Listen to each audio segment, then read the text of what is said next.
موضوع الدرس فی فضیلۃ الانفاق فی سبیل اللہ، سورۃ الحدید، تفسیر ابن کثیر۔ الحمد للہ رب العالمین، والصلاة والسلام علی اشرف الانبیاء وسید المرسلین سیدنا محمد وعلی آلہ واصحابہ اجمعین۔ اللهم صل على سيدنا محمد وعلى آل سيدنا محمد كما صليت على إبراهيم وعلى آل إبراهيم في العالمين إنك حميد مجيد۔ أعوذ بالله من الشيطان الرجيم، بسم الله الرحمن الرحيم۔ آمنوا بالله ورسوله وأنفقوا مما جعلكم مستخلفين فيه، فالذين آمنوا منكم وأنفقوا لهم أجر كبير، وما لكم لا تؤمنون بالله والرسول يدعوكم لتؤمنوا بربكم وقد أخذ ميثاقكم إن كنتم مؤمنين۔ هو الذي ينزل على عبده آيات بينات ليخرجكم من الظلمات إلى النور وإن الله بكم لرؤوف رحيم۔ وما لكم ألا تنفقوا في سبيل الله ولله ميراث السماوات والأرض، لا يستوي منكم من أنفق من قبل الفتح وقاتل، أولئك أعظم درجة من الذين أنفقوا من بعد وقاتلوا، وكلا وعد الله الحسنى،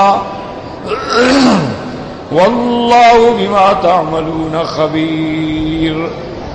من ذا الذي يقرض الله قرضا حسنا فيضاعفه له وله أجر كريم۔ قال المؤلف والمفسر رحمه الله تعالى: أدام النفع بعلومه وعلومكم في الدارين آمين، إلى أن قال: وقوله تبارك وتعالى: لا يستوي منكم من أنفق من قبل الفتح وقاتل، أي لا يستوي هذا ومن لم يفعل كفعله، وذلك أن قبل فتح مكة كان الحال شديدا فلم يكن يؤمن حينئذ إلا الصديقون۔ اب مفسر رحمت اللہ علیہ بیان فرماتے ہیں کہ یہ اور اس کے برابر نہیں ہو سکتا، کیونکہ فتح مکہ سے پہلے حال جو تھا وہ بڑا سخت تھا، اور اس وقت ایمان لانا جو ہے ایک بہت بڑا امتحان تھا۔ صرف وہ لوگ جو صدیقون ہیں وہ ایمان لائے۔ وَأَمَّا بَعْدَ الْفَتْحِ فَإِنَّهُ ظَهَرَ الْإِسْلَامُ ظُهُورًا عَظِيمًا وَدَخَلَ النَّاسُ فِي دِينِ اللَّهِ أَفْوَاجًا۔ فتح مکہ کے بعد اللہ نے غلبہ دیا، اسلام کو غلبہ دینا بہت بڑا، اور لوگ جماعتوں کی جماعتیں بن کے اسلام میں داخل ہونے لگے۔ والجمہور علی ان المراد بالفتح ہنا فتح مکہ، یہاں جس فتح کا لفظ ہے اس سے مراد جمہور کی رائے یہ ہے کہ مکے کی فتح مراد ہے، کیونکہ مکہ فتح ہونے کے بعد اسلام کا غلبہ جو تھا وہ واضح ہو گیا۔ وعن الشعبی وغیرہ ان المراد بالفتح ہنا صلح الحدیبیہ، بعض کہتی ہیں کہ اس فتح سے مراد صلح حدیبیہ ہے، تو صلح حدیبیہ جو ہے وہ بھی فتح مکہ کی گویا تمہید ہے، ابتدا وہاں سے ہوئی اور انتہا فتح مکہ پہ۔ وقد يستدل لهذا القول بما قال الامام احمد رحمہ اللہ: حدثنا احمد بن عبد الملک قال حدثنا زہیر قال حدثنا حمید الطویل عن انس رضی اللہ تعالی عنہ قال كان بين خالد بن الولید رضی اللہ تعالی عنہ وبین عبد الرحمن بن عوف رضی اللہ تعالی عنہ کلام، وقال خالد لعبد الرحمن: تستطيلون علينا بأيام سبقتمونا بها، فبلغنا ان ذلك ذكر النبي صلى الله عليه وسلم فقال ادعوا لي اصحابي فوالذي نفسي بيده لو انفقتم مثل احد او مثل الجبال ذهبا ما بلغتم اعمالهم. اس روایت میں ذکر فرماتی ہیں کہ حضرت خالد بن الولید اور حضرت عبد الرحمن بن عوف کے درمیان میں کلام ہوئی تو حضرت خالد نے عبد الرحمن سے فرمایا کہ تستطیلون علینا بایام سبقتمونا بها، تم اپنی فضیلت اس لیے بیان کرتے ہو کہ اتنے زیادہ دن ہم سے پہلے اسلام میں آئے. مجھے یہ بات پہنچی ہے کہ حضور پاک کی خدمت میں جب کہا گیا تو آپ نے فرمایا دعوا لی اصحابی، میرے صحابہ کو میرے لیے چھوڑ دو، ان پہ اعتراض نہ کیا کرو، ان کی برائیاں بیان نہ کیا کرو. فوالذی نفسی بیدہ، مجھے قسم ہے اس ذات پاک کی جس کے قبضہ قدرت میں میری جان ہے، لو انفقتم مثل احد، تم پہاڑ احد کے برابر، او مثل الجبال، یا پہاڑوں کے برابر، ذهبا سونا خرچ کرو، ما بلغتم اعمالهم، تم ان کے اعمال کو نہیں پہنچ سکتے ہو. ومعلوم ان اسلام خالد بن الولید المواجہ بهذا الخطاب كان بين صلح الحدیبیہ وفتح مکہ. تو خالد بن الولید کا جو اسلام ہے صلح حدیبیہ کے بعد اور فتح مکہ سے پہلے تھا، یعنی اس درمیان میں حضرت خالد اسلام لائے. فتح مکہ والے دن خالد بن الولید جو ہیں وہ حضور صلی اللہ علیہ وسلم کے ساتھ تھے. آپ جب فتح مکہ پہ آئے ہیں تو آپ نے تقسیم کی تھی، اور ہمیشہ اس طرح تقسیم ہوتی تھی کہ ایک میمنہ ایک میسرہ، یعنی ایک فوج کو تو آپ نے دائیں طرف سے کہا بھی تم دائیں طرف سے آؤ، اور ایک فوج کو کہا گیا کہ تم بائیں طرف سے آؤ. اور حضور نے فرمایا کہ میں سیدھا سامنے آؤں گا مکے میں، تاکہ ہر طرف سے ہم ان کو گھیر لیں اور دشمن جو ہے کسی طرح نکل نہ سکے. تو خالد بن الولید اس وقت کمان کر رہے تھے میسرہ کی، تو یہ حضور صلی اللہ علیہ وسلم کے ساتھ تھے. یہ جو جبل مکے میں ایک جگہ ہے جس کو کہتے ہیں خندمہ، یہ جب آپ مروہ سے جائیں سیدھا آگے تو شیب آئے گا، شیب ابی طالب، پھر شیب عامر، شیب عامر کے بعد آگے جب جا کے ایسے تھوڑی پہاڑ کی چڑھائی آ جاتی ہے، اور پھر اس چڑھائی سے جب آپ اتریں گے تو وہی جگہ ہے جس کو خندمہ کہا جاتا ہے. اس لیے عربوں میں ایک مثل مشہور ہو گئی کہ غلب خالد و خندمہ و فر اکرمہ، کہ حضرت خالد جو ہیں وہ خندمہ میں غالب آ گئے اور اکرمہ بھاگ گیا. اکرمہ مشرکین کی طرف سے لڑ رہا تھا اور حضرت خالد حضور کی طرف سے لڑ رہے تھے. تو حضرت خالد بن ولید نے اتنی طاقت سے حملہ کیا کہ اکرمہ جیسا بہادر جو تھا وہ مکہ چھوڑ کے بھاگ گیا. تو اس لیے وہ مسل ہو گئی کہ فر اکرمہ من خندمہ، کہ اکرمہ خندمہ سے بھاگ گیا. تو اس لیے ان کا ایمان جو ہے وہ ما بین صلح الحدیبیہ اور ما بین فتح مکہ تھا. اور وہ اللہ کی شان ہے کہ فتح مکہ بھی ایک اللہ کا خالص انعام تھا. یعنی کوئی جنگ ہوئی نہیں، صرف جنگ ہوئی تو خالد کی اور اکرمہ، باقی کسی صحابی کی جنگ نہیں ہوئی، کیونکہ یہ دونوں بہادر تھے. آمنے سامنے آئے تو ٹکرا گئے،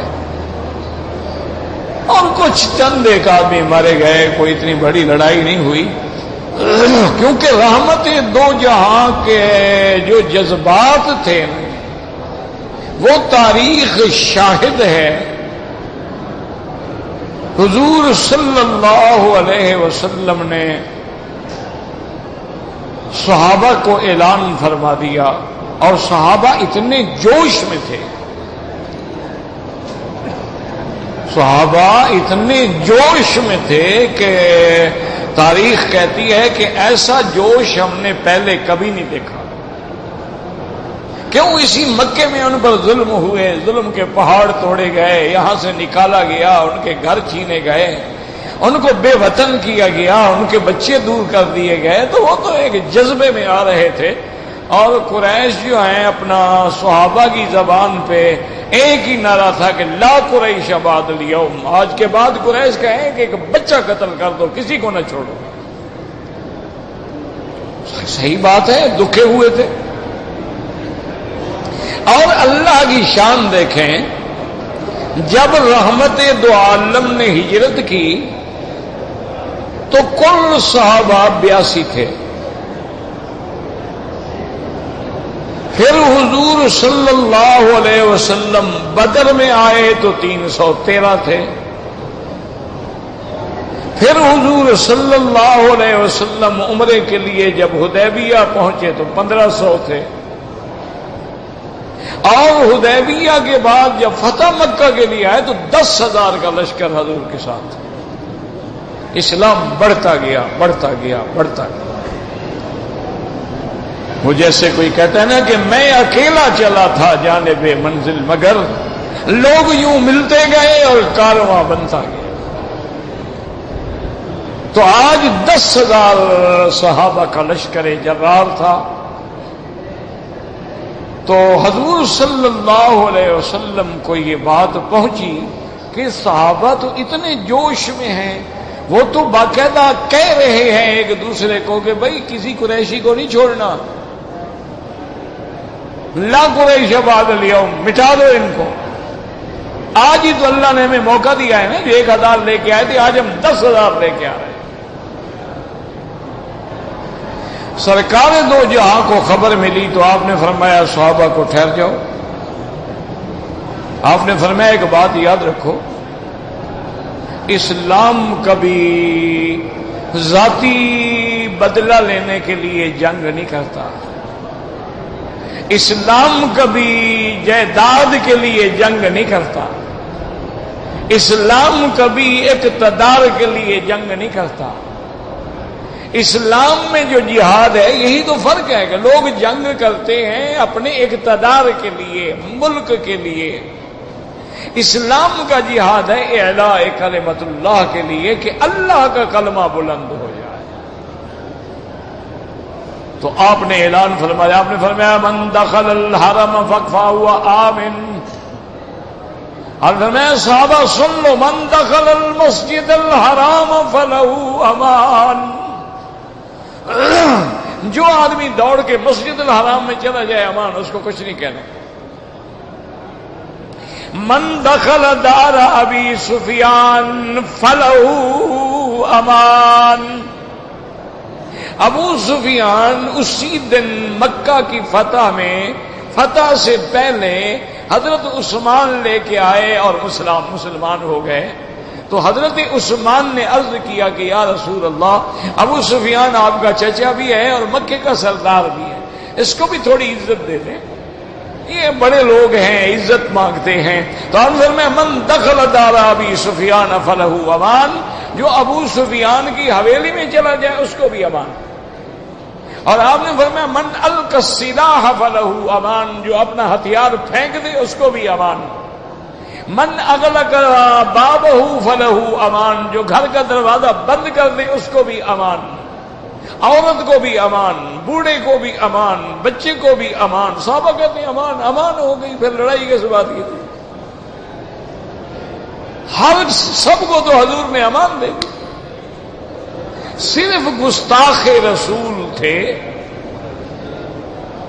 یاد رکھو، ایک ہوتا ہے کفر، ایک آدمی کافر ہے، ٹھیک ہے کافر، یہودی ہے یہودی ہے، نصرانی ہے نصرانی، ہندو ہے ہندو ہے۔ ایک ہے گستاخ رسول کے حضور کی شان میں کوئی ایسا کلمہ کہے جو میرے محبوب کی شان میں توہین ہو، اس کے لیے امان نہیں ہوتا۔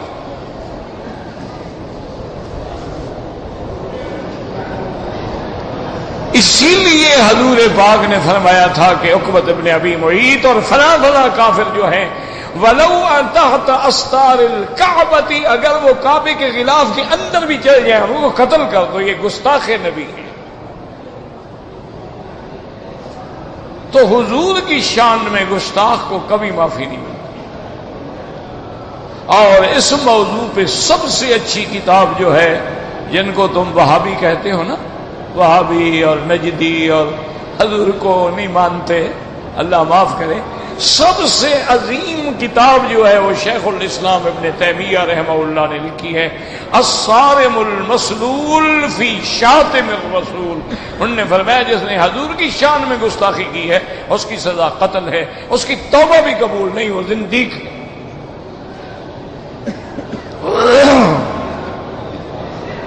تم جو ماشاءاللہ عاشق ہو نا، تمہاری کتابوں میں توبہ قبول ہونے کی اجازت ہے. کہتے ہیں کہ اگر توبہ سچی کر لے تو معاف کر دو، لیکن جن کو تم وہاں بھی کہتے ہو، کہتے ہیں حضور کے گستاخ کی کوئی توبہ نہیں. وہ زندیق ہے، جب زندیق ہے توبہ کا کیا مطلب؟ اور اس کی سزا کیا ہے؟ قتل ہے. اور اس کا خون ایسی ہے، حدر ہے، اس کی کوئی قیمت نہیں. سرکار دو عالم صلی اللہ علیہ وسلم کے ایک صحابی تھے، نابینا تھے. خدا کی قدرت ہے کہ ان کی بیوی بھی بڑی خوبصورت تھی، بچے بھی بڑے خوبصورت تھے، لیکن بیوی جو تھی وہ بدبخت حضور کی شان میں بکواس کرتی. اس نے بڑا زور لگایا، بڑا سمجھایا کہ تم میری بیوی ہو، تمہارے بطن سے میرے بچے ہیں، چلو تم اگر سرکار دو عالم سے ویسے تو میرے سامنے تو کوئی گستاخی نہ کیا کرو. لیکن وہ عورت باز نہ آئی. تو ایک دن اس نابینا صحابی نے خنجر چھپا لیا اور ایک ہی بستر پہ جب رات کو میاں بیوی لیٹ گئے، اور جب اس کو تسلی ہو گئی کہ اب یہ بیوی میری سو گئی ہے، کیونکہ نابینا تھا نا، اگر ایسے پکڑوں بھاگ جائے تو میں کیا کروں گا. جب تسلی ہو گئی کہ سو گئی ہے تو وہ آرام سے اٹھا، سینے پہ چڑھ کے بیٹھا اور جگایا کہ وہ منحوس جاگ جاؤ، آج تیرا آخری وقت ہے، اور خنجر مار مار کے ٹکڑے کر دیا.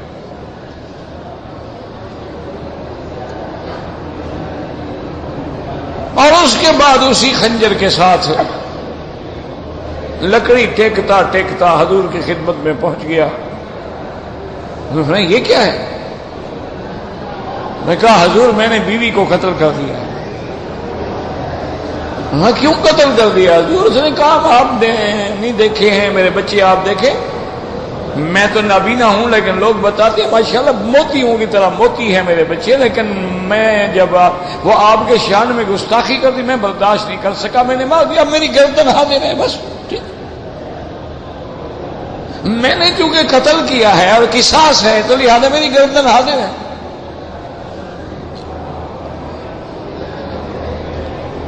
حضرت عمر رضی اللہ تعالیٰ عنہ بیٹھے تھے.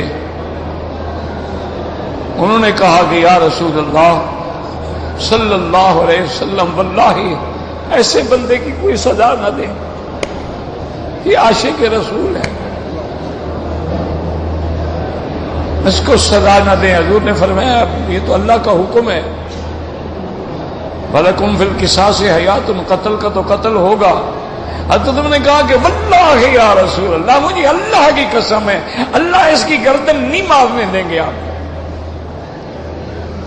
اسی وقت جبریل آ گئے کہ یا محمد جو تیرا گستاخ ہے اس کا خون کتے کا خون ہے، کوئی بدلہ نہیں. وہ بندہ بچ گیا.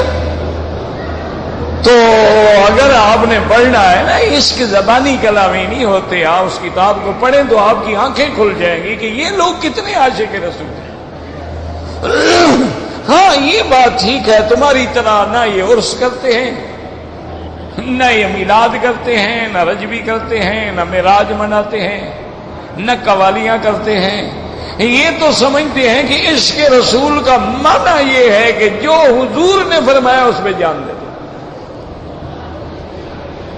ان کا جو اب دیکھو نا، تمہارے سنیوں کی کتاب میں لکھا ہوا ہے کہ اگر کوئی آدمی نماز میں اتحیات پڑھ لے، درود شریف چھوڑ بیٹھے، سلام پھیر دیا، درود نہیں پڑھا، تو باقاعدہ لکھا ہوا ہے کہ اس کی نماز ہو جائے گی۔ یہ جو وہابی ہیں نا، یہ کہتے ہیں نماز نہیں ہوگی، اس نے نبی پہ درود نہیں پڑھا۔ اب آپ بتائیں عاشق کون ہے جناب؟ ایک ہے زبانی کلامی باتیں اور جھنڈیاں اور نعرے اور چوری کھانے والے مجنوں، لیکن عشق رسول تو بڑی دور کی بات ہے۔ عشق رسول کا معنی ہوتا ہے اتباع رسول، وہاں عقل شکل کام نہیں آتا۔ اب دیکھو نا، صفا مروہ دوڑتے ہو، صفا سے دوڑو مروہ پہ جاؤ، یا مروہ سے دوڑو صفا پہ، ایک ہی بات ہے نا، فاصلہ تو ایک ہے، لیکن اگر کوئی مروہ سے دوڑے تو صفا نہیں ہوگی،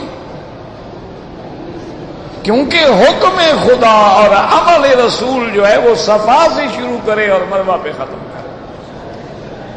اب کوئی کہے اپنے عقل سے کہ یار دوڑنا ہی ہے نا، ادھر سے دوڑو یا ادھر سے دوڑو، فاصلہ تو ایک ہے، یہ باتیں قرآن حدیث میں نہیں چلتی ہیں، خدا کے لیے سمجھا کرو۔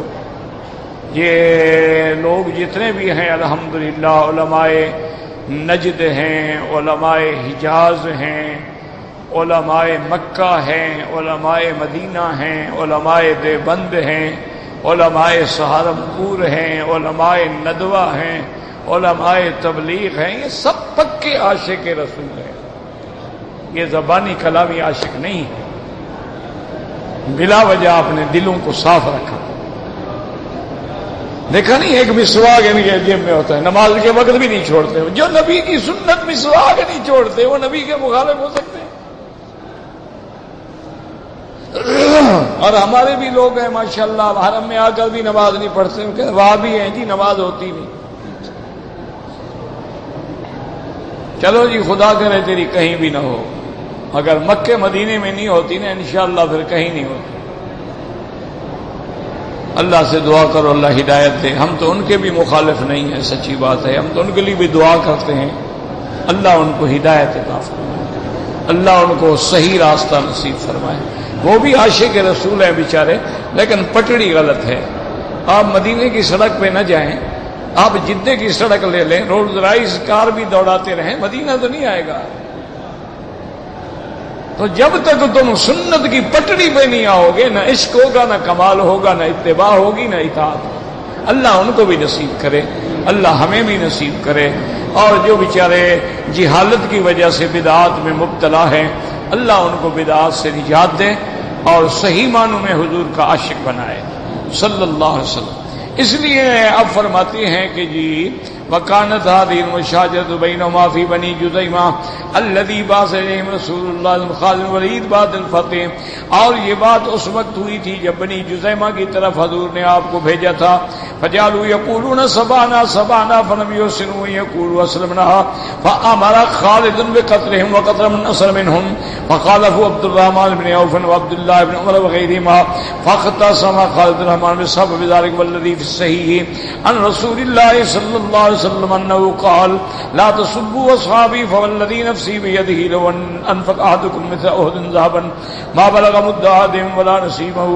اصل بات یہ تھی کہ بنو جذیمہ کی طرف جب حضور نے بھیجا حضرت خالد کو، انہوں نے کہا سبانا سبانا، یعنی انہوں نے تو بیچاروں نے یہ کہا کہ ہم نے وہ کفر کا دین چھوڑ دیا۔ خالد سمجھا کہتے ہیں اسلام چھوڑ دیا، خالد نے قتل کر دیا۔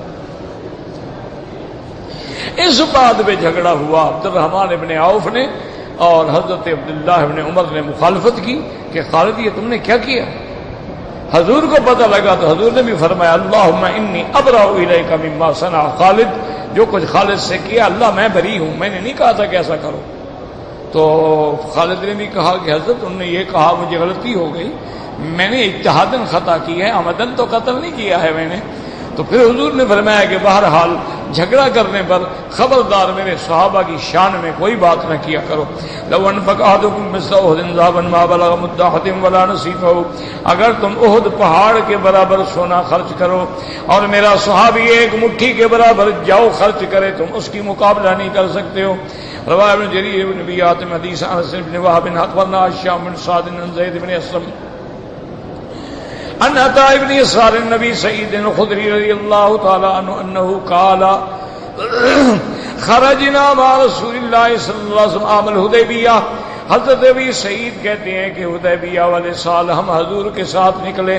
حتی اذا كنا بعسفان، ہم جب وادی عسفان پہ پہنچے، قال رسول اللہ صلی اللہ علیہ وسلم یات قوم تحقرون اعمالکم واعمالهم، وقلنا من هم یا رسول اللہ؟ قریش قال لا ولكن اهل اليمن هم ارق افئدة والين قلوبا، وقلنا هم خير منا یا رسول اللہ. قال لو كان لأحدهم جبل من ذهب فأنفقه ما أدرك مد أحدكم ولا نصيفه إلا أن هذا فضل ما بيننا وبين الناس. اب جب حضور عثمان میں تھے تو آپ نے فرمایا کہ ابھی ایک قوم آئے گی، تم دیکھو گے ان کے اعمال کو تو تمہیں اپنے اعمال بھی ان کے سامنے حقیر نظر آئیں گے. صحابہ نے پوچھا منہم یا رسول اللہ، کیا قریش آئیں گے مسلمان ہو کر؟ آپ نے فرمایا نہیں، اہل یمن سے کچھ لوگ آ رہے ہیں. ارق وافدتن، وہ بڑے دل کے نرم ہیں، الین قلوبن، دلوں کی نرمی کے رکھتے ہیں. انہوں نے کہا یا رسول اللہ، جب آپ ان کی اتنی تعریف فرما رہے ہیں تو کیا وہ ہم سے زیادہ افضل ہیں؟ آپ نے فرمایا بالکل نہیں، اگر وہ سونے کا پہاڑ خرچ کریں تب بھی تمہارا مقابلہ نہیں کر سکتے. لا يستوي منكم من انفق من قبل الفتح وقاتل اولئك اعظم درجة من الذين انفقوا من بعد وقاتلوا وكلا وعد الله الحسنى والله بما تعملون خبير. وهذا الحديث غريب بهذا السياق والذي في الصحيحين من رواية جماعة عن ترسيد ذکر الخوارج. اب مفسر فرماتے ہیں یہ سند کے اندر غرابت ہے. صحیحین میں جو روایت ہے اس میں ابھی سعید کی طرف سے جو ذکر ہے وہ خارجی جماعتوں کا ذکر ہے. خوارج والے لوگ جو تھے وہ عبادت بڑی کرتے تھے، نماز، قرآن، تلاوت، لیکن خوارج تھے خروج کیا انہوں نے، یعنی سرکار اہل بیت رسول اللہ صلی اللہ علیہ وسلم کے خلاف. وہ حضرت علی اور تمام اہل بیت کے دشمن تھے. تحقرون صلاتکم مع صلاتہم وصیامکم مع صیامہم یمرقون من الدین کما یمرق السهم من الرمیۃ. حضور نے فرمایا ان کی نمازوں کے سامنے تم اپنی نمازوں کو حقیر سمجھو گے، ان کے روزوں کے سامنے تم اپنے روزوں کو حقیر سمجھو گے، لیکن وہ دین سے ایسے نکل جاتے ہیں جیسے تیر جو ہے شکار سے نکل جاتا ہے، یعنی دین سے نکلے ہوئے ہیں، بھٹکے ہوئے. ولكن ابا جهاد بن مرجن اخر وقال حدثني ابن البرقي قال حدثنا ابن مريم قال اخبرنا محمد بن جعفر قال اخبرني زيد بن سعد سعيد التمار عن ابي سعيد الخدري رضي الله تعالى عنه ان رسول الله صلى الله عليه وسلم قال يوشك ان ياتي قوم تحقرون اعمالكم واعمالهم قلنا من يا رسول الله؟ قريش قال لا ولكن اهل اليمن لانهم ركبوا في دم كل مشابه الى وقال هم اهل اليمن الى الا ان الایمان یمان والحکمت یمانیہ. حضور نے یمن والوں کی تعریف فرمائی. وقلنا یا رسول اللہ خیر منا، کیا وہ ہم سے بھی بہتر ہیں؟ قال والذی نفسی بیدی لو کان لآدم جبل من ذهب ينفق ما ادى احدكم ولا نصیفه. آپ نے فرمایا تم سے بہتر نہیں ہیں. اگر کسی کے پاس ان کے پاس سونے کا پہاڑ ہو، وہ خرچ کرے تو تمہارے ایک مٹھی کے برابر بھی نہیں ہو سکتا ہے. ثم جمع صحابه من دخل سر وقال الا ان هذا فصل ما بيننا وبين الناس لا يستوي منكم من انفق قبل الفتح وقاتل اولئك اعظم درجة من الذين انفقوا من بعد وقاتلوا وكلا وعد الله الحسنى والله بما تعملون خبير. اس کے بعد حضور نے یہ آیت مبارک پڑھی کہ جن لوگوں نے فتح سے پہلے ایمان لائے، اللہ کے راستے میں خرچ کیا، فتح کے بعد والے ان کا مقابلہ نہیں کر سکتے. جب صحابہ نہیں کر سکتے اور کیسے کوئی مقابلہ کر سکتا ہے؟ فهذا السياق ليس فيه ذكر الحديبية فإن كان ذاك محفوظا كما تقدم فيحتمل أن ننزل قبل الفتح إخبارا ما بعد وكما في قوله تبارك وتعالى في سورة المزمل وهي مكية من أوائل ما نزل. مفسر فرماتے ہیں لیکن اس سند کے ساتھ حدیبیہ کا ذکر نہیں ہے، حالانکہ یہ بات ہے کہ وہ بھی قصہ محفوظ ہے. ہو سکتا ہے کہ فتح مکہ سے پہلے اللہ نے اپنے رسول کو خبر دی ہو، جیسے کہ سورۃ المزمل جو ہے وہ مکے میں اتری ہے، لیکن اس میں اللہ نے یہ آیات بھی نازل کی وآخرون یقاتلون فی سبیل اللہ، حالانکہ قتال جو ہے وہ مدینے میں فرض ہوا ہے، مکے میں فرض ہی نہیں ہوا ہے۔ فہی بشارۃ بما یستقبل ہکذا ہذہ واللہ اعلم، وقول تعالی وکلا وعد اللہ الحسنى، اللہ نے جنہوں نے پہلے ایمان لائے یا بعد میں، پہلے خرچ کیا یا بعد میں، پہلے جہاد کیا یا بعد میں، سب کے لیے اللہ نے جنت کا وعدہ کیا ہے، لیکن درجات سب کے الگ ہوں گے، درجات تفاوت ہوگا، یعنی المنفقین قبل الفتح وعدوا كلهم لهم ثواب ما عملوا وَإِن كَانَ بَيْنَهُمْ تَفَاوُتٌ فِي تَفَاضُلِ الْجَزَاءِ، یعنی جزا تو سب کو ملے گی، جنت بھی سب کو ملے گی، لیکن ان کے درجات میں بڑا فرق ہوگا۔ لا يستوي القاعدون من غير الضال والمجاهدون في سبيل الله بأموالهم وأنفسهم فضل الله المجاهدين بأموالهم وأنفسهم القاعدين درجة وكلا وعد الله الحسنى وفضل الله المجاهدين على القاعدين أجرا عظيما۔ اللہ نے فرمایا جو لوگ بیٹھ گئے جہاد نہیں کیا، حالانکہ وہ کوئی معذور بھی نہیں تھے، ان کا کوئی مقابلہ نہیں ان لوگوں سے جنہوں نے اپنے مال سے اپنی جانوں سے اللہ کے راستے میں جہاد کیا ہے۔ اللہ تبارک و تعالی مجاہدین جو اپنے مال سے جانوں سے جہاد کرتے ہیں ان بیٹھنے والوں پہ بلند درجہ عطا فرمایا ہے، لیکن اللہ سب کو جنت دیں گے، ثواب دیں گے۔ فضل اللہ المجاہدین القائدین اجرا عظیما۔ وہکذا الحدیث الذی فی الصحیح المؤمن القوی خیر واحب الی اللہ من المؤمن الضعیف، جیسے کہ ایک حدیث میں آتا ہے حضور پاک صلی اللہ علیہ وسلم نے فرمایا کہ مومن جو قوی ہے، مضبوط ہے، وہ کمزور سے زیادہ بہتر ہے۔ کیوں؟ آدمی قوت ہو، بہادر ہو تو اس کی پھر شان، اسی لیے تو حضور نے دعا مانگی تھی نا کہ اللہ یا عمر کو مسلمان کر یا ابو جہل کو مسلمان کر۔ تو حضرت عمر جب آیا تو بس فضا بدل گئی نا مکے کی، تو اس لیے فرماتے ہیں فَلِهَذَا وَفِي كُلٍّ خَيْرٌ، ہر چیز میں اللہ تبارک و تعالیٰ کی رحمت سے خیر ہے۔ وَإِنَّمَا نَبَّهَ بِهَذَا لِأَلَّا يَهْدِرَ الْجَانِبَ الْآخَرَ بِمَدْحِ الْأَوَّلِ، اللہ نے یہ بھی اس لیے بیان کیا کہ سب کو ہم جزا دیں گے تاکہ کسی کی کوئی توہین نہ کرے۔ اور اس کے بعد فرماتی ہیں خیر وحب اللہ من مدح لفظ الاخر فیتوہم عندهم ذمہ فلہذا تمد الاخر الثناء علیہ ما تفضیل الاول وذا قال تعالی واللہ ما تعملون خبیر فلخبرته فاوتا، اللہ ہر عمل کو جانتے ہیں اس لیے ثواب بھی ہر کسی کو اس کے عمل کے برابر دیں گے۔ فاوت بین الثواب من انفق من قبل الفتح وقادر فذلك بعد ذلك وما ذاك الا لعلمه بقصد الاول واخلاص الانفاق في حال الجهد والقلة، چونکہ جن لوگوں نے پہلے خرچ کیا ہے وہ مشقت کا زمانہ تھا، تنگی کا زمانہ تھا، اس وقت اللہ کے راستے میں خرچ کرنا جو ہے بہت بڑا امتحان تھا۔ وفي الحديث سبق درهم 100,000، اس زمانے کا ایک درہم جو ہے 1,00,000 سے بھی زیادہ بھاری تھا۔ ولا شک عند اہل الایمان ان الصدیق ابا بکر رضی اللہ تعالی عنہ الحظ الاوفر من هذه الايه، سیدنا ابو بکر صدیق کو اس آیت کی وجہ سے زیادہ شان ملی۔ فانه سید من الانبیاء من سائر امم الانبیاء، وہ چونکہ سردار ہیں صحابہ کے۔ فانه انفق ماله كله ابتغاء وجه الله عز وجل ولم يكن لاحد عنده نعمه يجزيه بها، اس نے اپنا سارا مال اللہ کے راستے میں خیرات کیا، اللہ کے راستے میں اپنے مال کو لٹا دیا اور کسی پہ کوئی بدلہ بھی نہیں۔ وقد قال ابو محمد الحسین بن مسعود البغوی تفسیر هذه الايه اخبرنا احمد بن ابراہیم الشریحی قال اخبرنا ابو اسحاق احمد بن ابراہیم الثعلبی قال اخبرنا عبد الله بن احمد بن محمد قال اخبرنا احمد بن اسحاق بن ایوب قال اخبرنا محمد بن مسعود حدثنا علی بن عمرو الشیبانی قال حدثنا ابو اسحاق الفزاري قال حدثنا سفيان بن سعيد عن آدم بن علي بن عمر رضي الله تعالى عنهما قال كنت عند النبي صلى الله عليه وسلم عنده ابو بكر الصديق وعليه أباءة قد خلها في صدره بخلال۔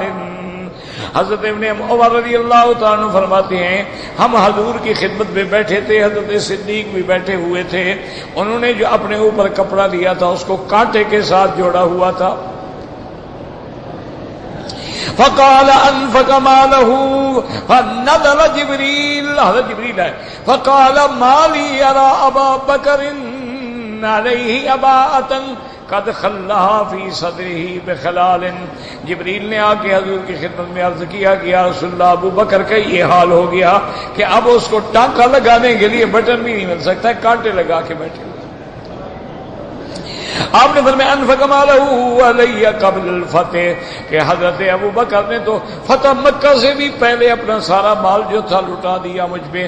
فإن اللہ یقول اقرأ علیہ السلام، حضرت جبریل نے کہا اللہ فرماتی ہیں کہ میری طرف سے حضرت ابو بکر پہ سلام کہیں، وَقُلْ لَهُ أَرَاضٍ أَنْتَ أَنِّي فِي فَقْرِكَ هَذَا أَمْ سَاخِطٌ، اور اللہ یہ بھی فرماتی ہیں کہ ابو بکر اس حالت میں تم اپنے رب پہ راضی ہو کہ ناراض ہو کہ کتنا بڑا سردار، کتنا بڑا تاجر، آج پہننے کے لیے کپڑا بھی باقی نہیں ہے۔ جب آپ نے یہ بات سنی فقال ابو بکر رضی اللہ تعالیٰ اسخط ربی عز وجل، حضرت ابو بکر نے جب سنا تو کہا کہ یا رسول اللہ کیا میں اپنے رب پہ بھی ناراض ہوں گا؟ انی عن ربی راض، میں اپنے رب سے ہر حال میں راضی ہوں۔ حاضر حدیث ضعیف الاسلام رضی اللہ تعالی عالم، اس کی سند کے اندر بھی ضعف ہے۔ وقولہ تبارک و تعالی من ذا الذی یقرض اللہ قرضا حسنا، قال عمر بن الخطاب الانفاق فی سبیل اللہ، قرض کا معنی کیا ہے؟ اللہ کے راستے میں خرچ کرنا۔ وقیل هو النفقۃ علی العیال، جو اپنے بچوں پہ خرچ کرتے ہو یہ بھی اللہ کے راستے میں ہے۔ والصحیح انہ عام من ذلک، بلکہ اس سے بھی زیادہ عام ہے، صدقات واجبہ ہوں یا نافلہ سارے اس آیت میں آ جاتے ہیں۔ فَكُلُّ مَنْ أَنْفَقَ فِي سَبِيلِ اللَّهِ بِنِيَّةٍ خَالِصَةٍ وَعَزِيمَةٍ صَادِقَةٍ، جو آدمی اللہ کے راستے میں نیت بھی خالص ہو، ارادہ بھی سچا ہو تو اس آیت میں شامل ہوگا۔ وَلِهَذَا قَالَ تَعَالَىٰ مَنْ ذَا الَّذِي يُقْرِضُ اللَّهَ قَرْضًا حَسَنًا فَيُضَاعِفَهُ لَهُ كَمَا قَالَ فِي الْآيَةِ الْأُخْرَىٰ أَضْعَافًا كَثِيرَةً وَأَجْرٌ كَرِيمٌ، أي جزاء جميل ورزق باہر وهو الجنہ، اللہ اس بندے کو رزق جمیل عطا فرمائیں گے، کھلا رزق یعنی جنت۔ قال نبی حدثنا حسین قال حدثنا خالد بن خلیفہ بن ابی عارج عن عبد الله بن عاصم رضی اللہ تعالی عنہ قال لما نزلت هذه الآية من ذا الذي يقرض الله قرضا حسنا فيضاعفه له، قال ابو الدحداء الانصاري يا رسول الله والله ان الله لا يريد منا القرض، قال نعم يا ابا الدحداء، قال ارني يدك يا رسول الله، فناوله يده فقال انی قد اقرضت ربی حائطی۔ جب یہ آیت اتری تو ابی الدحداء صحابی ہیں، انہوں نے کہا کہ یا رسول اللہ، اللہ پاک نے ہم سے قرض مانگا ہے، آپ مجھے اپنا ہاتھ دیں۔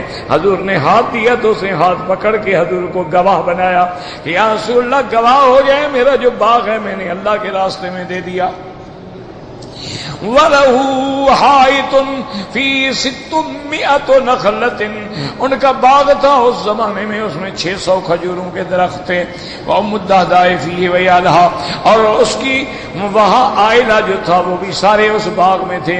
قَالَ فَجَاءَ أَبُو الدَّحْدَاء فَنَادَىٰ يَا أُمَّ الدَّحْدَاء قَدْ رَبَّيْكَ، فقال اخرجی فقد اخرجت ربی عز وجل، وفی روایتنا قال ربی حبیک یا ابا الدحداء۔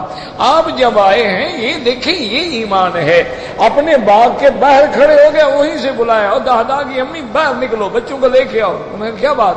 انہوں نے کہا اب یہ باغ میں نے اللہ کو دے دیا ہے، اب اس میں ہمارے رہنے کا کیا حق ہے؟ اور بیوی بھی تو پھر ایمان، انہوں نے کہا ربی حبیک، تمہاری بے جو ہے نا کامیاب ہو گئی، تم نے بہت اچھا کیا ہے، تمہارا یہ سودا جو ہے سب سے زیادہ اچھا ہے اور اس میں تم کامیاب ہو گئے ہو۔ وَنَقْلَتْ مِنْ وَتَعَوْ سِيَفْ سِبْيَانَهَا، سامان بھی اپنے بچوں کے لے کے باہر آئی۔ وَالنَّسُسُمْ قَالَ كَمْ مِنْ إِذْكٍ رَدَّاهٍ فِي الْجَنَّةِ لِأَبِي الدَّحْدَاءِ، وَفِي لَفْظٍ رُبَّ نَخْلَةٍ مُدَلَّاتٍ عُرُوقُهَا دُرٌّ وَيَاقُوتٌ لِأَبِي الدَّحْدَاءِ فِي الْجَنَّةِ۔ حضور نے فرمایا اللہ میرے اس صحابی کو جنت میں ایسے کھجوروں کے باغ دیں گے جس کی چھڑیاں جو ہیں ان پہ موتی اور یاقوت لگے ہوئے ہوں گے۔ واللہ اعلم۔ چونکہ سبق بچ گیا تھا طلباء کا تو ان کا بھی حق ہوتا ہے، پورا کرنا پڑتا ہے۔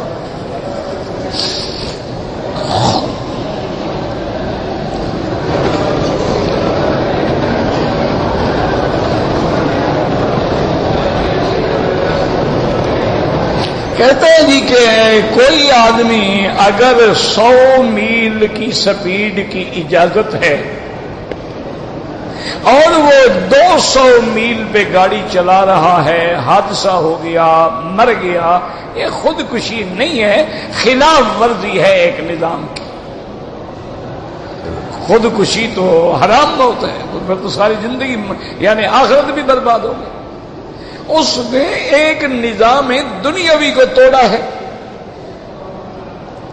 اور اپنی غفلت کا مظاہرہ کیا ہے، ورنہ اس کا مقصد یہ تھوڑا تھا کہ میں مر جاؤں۔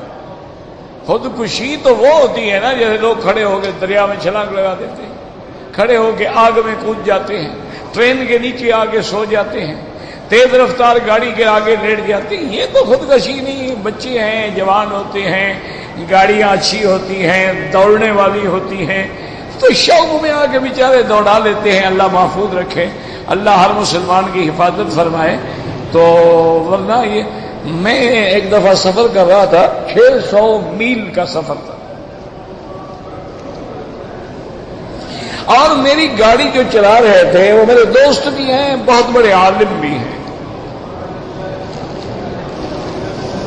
رات کو 1 بجے جلسہ ختم ہوا تو اس کے بعد ہم نے کھانا کھایا، تو میں نے ساتھ کہا بھی اب باقی تو 2-3 گھنٹے ہیں، اگر ہم سو جائیں گے تو کیا ہوگا، نماز کے لیے تو اٹھنا ہے انشاءاللہ، اس لیے بہتر ہے کہ اگر ہم رات میں سفر کر لیں، روڈ بھی خالی ہوگا، اور جہاں ہم نے جانا ہے وہاں پہنچ کے فجر کی نماز پڑھ کے آرام سے ظہر تک سو جائیں گے۔ تو نے کہا جی جیسے آپ کی مرضی ہو، ہم تو حاضر ہیں۔ بہرحال ہم گاڑیوں میں بیٹھ گئے، ماشاءاللہ بڑے لوگ تھے، کسی کے پاس مرسڈیز تھی، کسی کے پاس جگوار تھی، کسی کے پاس BMW تھی، تو میں جس میں بیٹھا تھا میرے خیال میں 600 مرسڈیز تھی۔ اچھا، اور کھانا کھایا ہوا تھا نا، تو وہ مجھے پھر وہ اونگ آنی شروع ہو گئی اور آخر میں سو گیا۔ انہوں نے تقریباً کوئی 3 گھنٹے یا اس سے بھی کم کے بعد مجھے جگایا کہ حضرت اٹھیے، آپ تو سو گئے۔ میں کہا کیا بات ہے؟ سو گیا، چھوڑ دیتے یار، سونے دیتے، تھکا ہوا، ساری رات کا جلسہ بھگتا ہوا ہے۔ میں نے کہا حضرت گھر آ گئے ہیں تو آخر اترنا تو ہے۔ کہ کیسے گھر آ گئے؟ میں نے کہا جی میں تو 240 کلومیٹر پہ چلتا رہا، تو پھر گھر آنا تھا۔ میں نے کہا پھر تم ایسا کرو کہ آئندہ گاڑی نہ چلایا کرو، جہاز لے لو، سیسنا وہ اڑایا کرو۔ تو ایسے ہو جاتا ہے۔ اچھا، وہ گاڑیاں بھی ایسی ہوتی ہیں نا جی کہ وہ 200-250 کلومیٹر پہ ہلتی ہی نہیں ہے زمین سے، اور زیادہ اس کی روڈ گرپ ہو جاتی ہے، پتہ ہی نہیں لگتا کہ کیا چل رہا ہے۔ یہ ہماری گاڑیاں تو نہیں ہوتی نا۔ وہ ایک گاڑی میں نے دیکھی ورکشاپ میں ٹھیک ہو رہی تھی، تو اس کی چھت جب انہوں نے صاف کی تو اندر سے ڈالٹا گھی کا ٹین لگا ہوا تھا۔ ہماری گاڑیاں تو یہ انا للہ و انا الیہ راجعون۔ ایک بزرگ فوت ہو گئے، ان کی نمازیں رہ گئی ہیں، احناف کے نزدیک ہے کہ فدیہ دے دیں، ہر نماز کا صدقہ فطر کے برابر، باقی ائمہ کے نزدیک نہیں۔ دوران نماز بلا وجہ آگے پیچھے نہ جائے، ہاں آگے سب میں جگہ ہے، 2 قدم جا سکتا ہے۔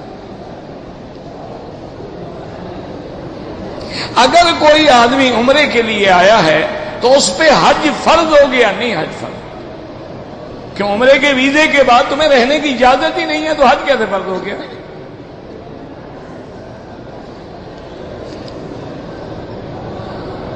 اگر سر کے بال گر گئے ہیں تو ہم نیا لگا سکتے ہیں، لیکن بال تمہارے اپنے ہونے چاہیے۔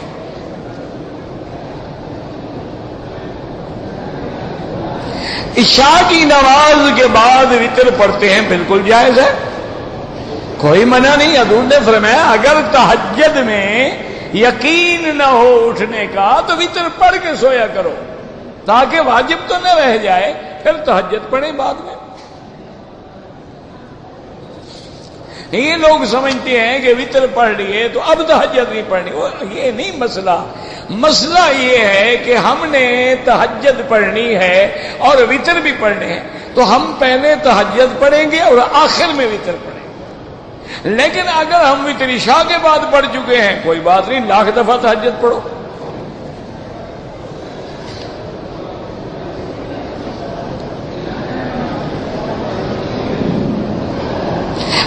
کسی نے احرام باندھا ہے اور احرام کی حالت میں اس نے احرام کھول کے غسل کر لیا ہے، کچھ بھی نہیں ہوتا احرام کھولنے سے، کیا عمرہ اسی چادر میں بندھا ہوا تھا، جب آپ نے کھولا تو عمرہ بھاگ گیا؟ عقل کی بات کرو، پتہ نہیں لوگوں کے دماغ میں کیا بات آئی۔ بھائی حضور پاک نے حج میں جب تشریف لائے ہیں، آپ نے باقاعدہ احرام کی حالت میں غسل فرمایا، آپ نے مینا میں غسل فرمایا، آپ نے عرفات میں غسل فرمایا، احرام میں تھے حضور۔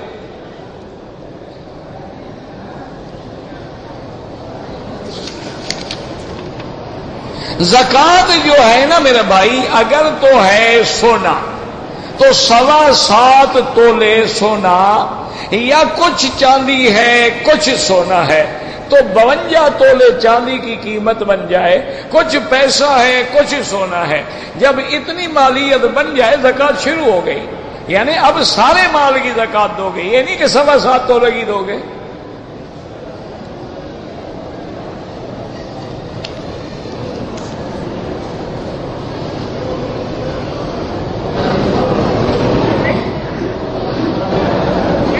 بہرحال اگر ایک عورت نے مدینہ منورہ سے احرام باندھا، حیض آ گیا، اس کو تسلی ہو گئی کہ میں پاک ہو گئی ہوں، اس نے عمرہ کر لیا، ٹھیک ہے۔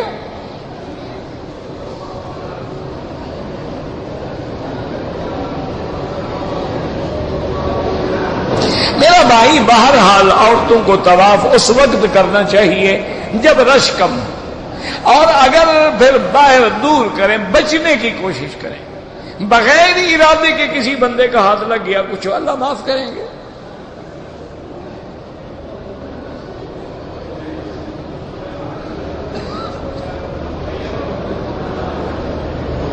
کہتے تھے کہ ایک آدمی پر بینک کا قرضہ ہے، اس کے بعد فیکٹری ہے، زمین ہے، تو کیا زمین اور فیکٹری بیچ کے قرضہ ادا کرے؟ بالکل، قرض تو مرض ہے نا، اس کو ادا کرے، ورنہ وہ بینک کا میٹر تو چلتا رہے گا نا، سود کی لعنت تو بڑھتی رہے گی نا۔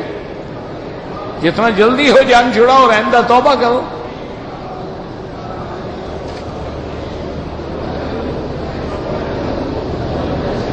نماز میں بلا وجہ نہ ہلے، نماز خشوع کا نام ہے۔ قوموا للہ قانتین، بالکل خشوع و خضوع کے ساتھ، جس میں کوئی حرکت نہ ہو۔ ایک ہے مجبوری ہے کہ انسان کو کہ یہ خارش ہو گئی، مجبور ہو گیا، ناک کو ہاتھ لگا لیا، بلا وجہ کوئی حرکت نہ کرے۔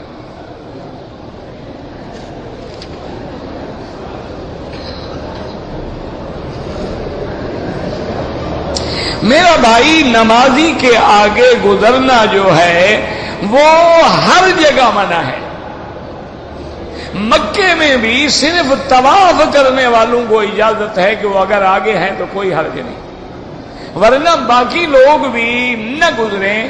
اگر مجبوراً گزرنا پڑے کہ اتنا بڑا حرم ہے، اتنا بڑا مجمع ہے، وہ تو نکلنے کے لیے کئی گھنٹے چاہیے، تو پھر کوشش یہ کرے کہ سجدے کی جگہ سے دور ہو کے گزر جائے، یعنی سجدے کی جگہ پاؤں نہ آئے۔ کہتے جی کہ اخباروں میں فوٹو کھینچنا لگا، بھائی میرا بھائی بات یہ ہے کہ مطلقاً فوٹو حرام ہے الا ضرورت کے تابع، جیسے پاسپورٹ ہے مجبوری ہے، آئیڈینٹی کارڈ ہے مجبوری ہے، اس کے بغیر آپ نکل ہی نہیں سکتے دنیا میں، تو اس کے علاوہ جو فوٹو ہیں اخبار کے لیے کسی کے لیے وہ ناجائز ہیں، ان سے بچنے کی کوشش کریں، اور ایسا کاروبار بھی نہ کریں جس کاروبار میں شبہ ہو جائے۔ بعض علماء اجازت دیتے ہیں کہ کیمرے سے فوٹو کھینچنا جائز ہے، ویڈیو بنانا جائز، لیکن یہ متاخرین کی بات ہے۔ متقدمین علماء حضور کی اس حدیث پہ عمل کرتے ہیں کہ لعن اللہ المصور والمصور لہ، حضور نے فرمایا فوٹو کھینچنے والے پر بھی کھنچوانے والے پر بھی لعنت ہے اللہ۔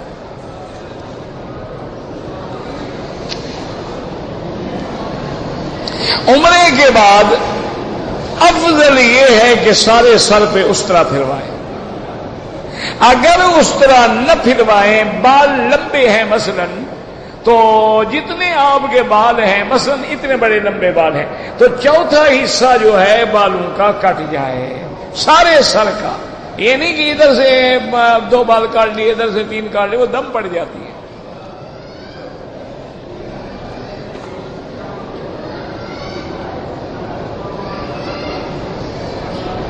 یہ جو ہے کتاب جو ہے تحافت، یہ تو آپ کسی مکتب سے جا کے پتہ کریں یا ایسا کریں. آج کل آسان ہوتا ہے کہ انٹرنیٹ میں ڈال کے دیکھیں پھر پتہ لگ جائے گا. اگر ایک آدمی نے عمرہ کر کے سر پہ اس طرح پھروا دیا، اب تو وہ گنجا ہو گیا ہے، اب اگر دوسرا عمرہ کرے پھر بھی اس طرح پھروائے گا، بال ہوں یا نہ ہوں. اللہ کو بالوں کی ضرورت تھوڑی ہے، مقصد یہ ہے کہ اللہ کے آگے گردن جھکا دی.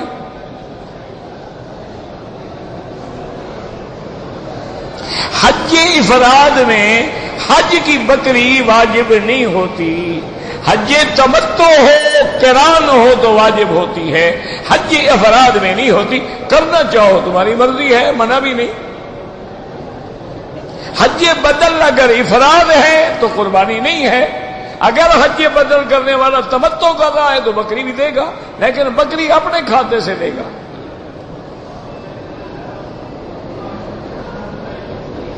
میں مسافر ہوں، میری نماز 4 رکعتوں والی قضا ہے، وہ 4 رکعت ادا کرو گے. جیسے قضا ہوگی ویسے ادا ہوگی. سفر کی نماز ہے تو 2 رکعت قضا کرو گے، اگر حضر کی نماز ہے تو 4 رکعت ادا کرو گے.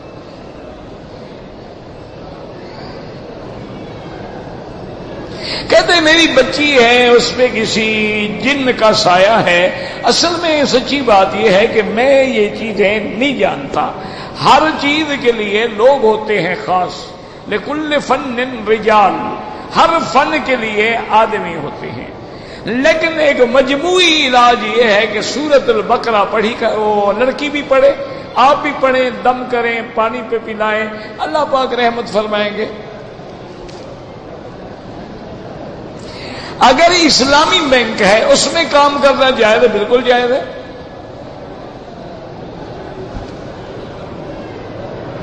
کہتے جی کہ اگر میں نے دوسری شادی کرنی ہو تو پہلی بیوی سے اجازت لینا ضروری ہے. پہلی بیوی پاگل ہو گئی ہے جو اجازت دے گی؟ نہیں، ایسی کوئی بیوی آپ نے دیکھی ہے آج تک؟ اللہ کے بندے، شریعت میں تو ضروری نہیں ہے، تمہارے آئلی قوانین میں ضروری ہے.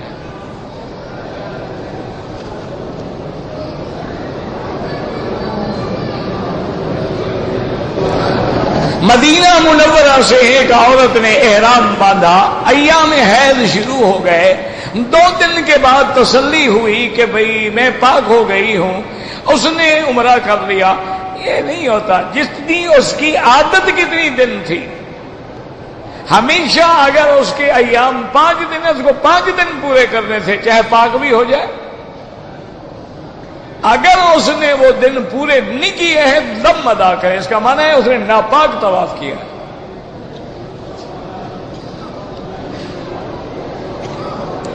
میں بیمار تھا، مجھے بخار تھا، اس لیے میں نے مدینہ منورہ کے میقات سے احرام نہیں باندھا. انشاءاللہ کوئی دم نہیں ہوگی. میرا بھائی گزارش یہ ہے کہ جتنے ائمہ ہیں، امام ابو حنیفہ ہیں، امام مالک ہیں، امام احمد ابن حنبل ہیں، امام شافعی ہیں، یہ سارے ائمہ جو ہیں برحق ہیں. کوئی مسئلہ نہیں ہوتا کہ اگر امام حنبلی ہے مبتدی حنفی ہے، کوئی مسئلہ نہیں. یہ کوئی کفر اسلام کے جھگڑے تو نہیں ہیں، یہ تو فقہ کے مکاتب ہیں کہ ہر کسی نے فقہ مرتب کر کے دی ہے، اور جس علاقے میں کسی امام کی کتابیں گئیں وہی وہ فقہ غالب ہو گئی. یہ کوئی کفر اسلام کی بات تو نہیں کہ شافعی حنفی کے پیچھے نہ پڑے اور حنفی شافعی کے پیچھے نہ پڑے.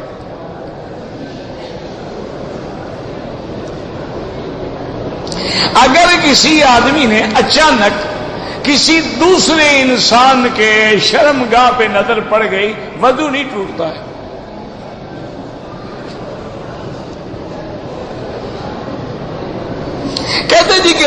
اگر بینک کا قرضہ ہے ادا کرنے کی کوشش کرتا ہوں ادا نہیں ہو رہا، یہی لعنت کا فائدہ ہے نا۔ اس کا علاج یہ ہے کہ زمین بیچنی پڑے، کچھ کرو، ایک ہی دفعہ اس جان چھڑاؤ اس عذاب سے، اور زیادہ استغفار پڑھا کرو۔ استغفار پڑھنے سے اللہ تبارک و تعالی قرضے کے بوجھ سے نجات دے دیتے ہیں۔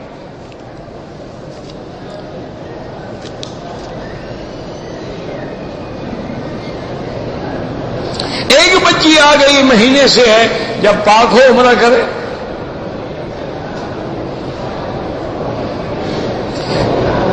ہم نے کل عمرہ کیا، ہمارا ایک بچے گھر گیا، کپڑے پہنایا، مجھے نہیں پتا کیا پوچھا ہے آپ نے، نہ پڑھا جاتا ہے نہ سمجھا جاتا ہے۔ ربنا تقبل منا انك انت السميع العليم وتب علينا انك انت التواب الرحيم اللهم استرنا بسترك الجميل اللهم استر عوراتنا آمن روآتنا خفف لوآتنا